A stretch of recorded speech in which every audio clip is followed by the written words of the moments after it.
The coffee was cold. I didn't reach for it. My focus was on Chloe's face, lit by the unforgiving morning light. Her expression was a practiced blend of frustration and righteous defense. She had been rehearsing this line for weeks. "Look, James," she began, the ceramic mug clinking sharply against the marble counter, "if you can't handle me spending weekends with Mark, my ex-husband, maybe we're not right for each other." The statement wasn't a question, it was a verdict, a carefully constructed justification for a freedom she had already seized. She was offering me the exit, believing I was too weak, too invested to take it. She thought she was laying a trap. I felt the immense, cold silence of a glass shattering inside my mind. I didn't flinch. I just maintained eye contact. "You're spot on," I replied.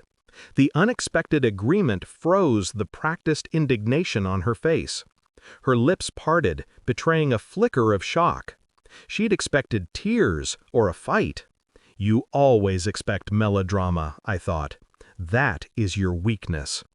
The emotional betrayal wasn't just the weekends with Mark.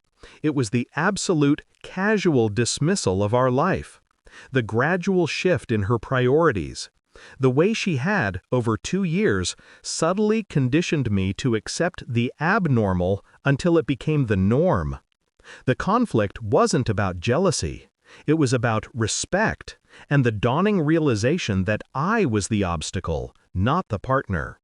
I was the safe harbor she kept returning to, only to refuel her excursions into emotional recklessness.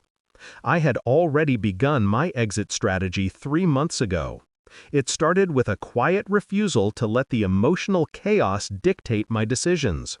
I began tracking the hard facts, the sudden spike in Mark's texts, the specific hotel bookings disguised as girls' weekends.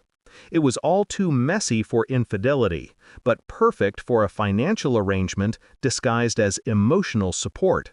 I had been turning down the Singapore transfer for a year, a 7-figure opportunity that would have cemented my career. I'd told my firm, my wife comes first, a lie I made for her that she never earned. 2 weeks ago, I called my contact in Singapore. The job was still open. I accepted it. The logistics, the visa, the apartment, the termination of my local lease were handled with the same cold, quiet efficiency I use on complex corporate mergers. My life was being packed into a few containers, and she had no idea.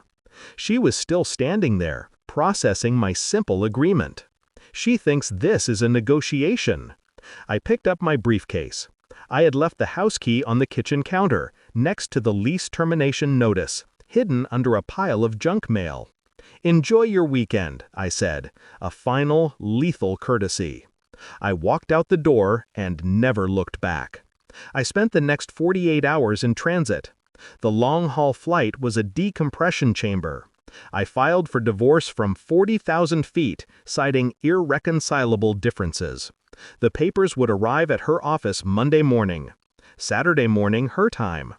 I was sitting in the Jewel terminal at Changi Airport, the massive indoor waterfall roaring behind me. A fresh start. Total, absolute control over my future. My phone vibrated. A text from Chloe. The sheer arrogance of her entitlement made my lips twitch. "Chloe, what's your weekend looking like?" Followed by a self-satisfied emoji. I opened the camera. I took a selfie. Me, impeccably dressed against the backdrop of the stunning Changi waterfall. Pure, unadulterated freedom. I sent the photo. No text, no explanation. The message was complete. While she was contemplating her next trip back to her past, I was on the other side of the world building my future. I put the phone on silent.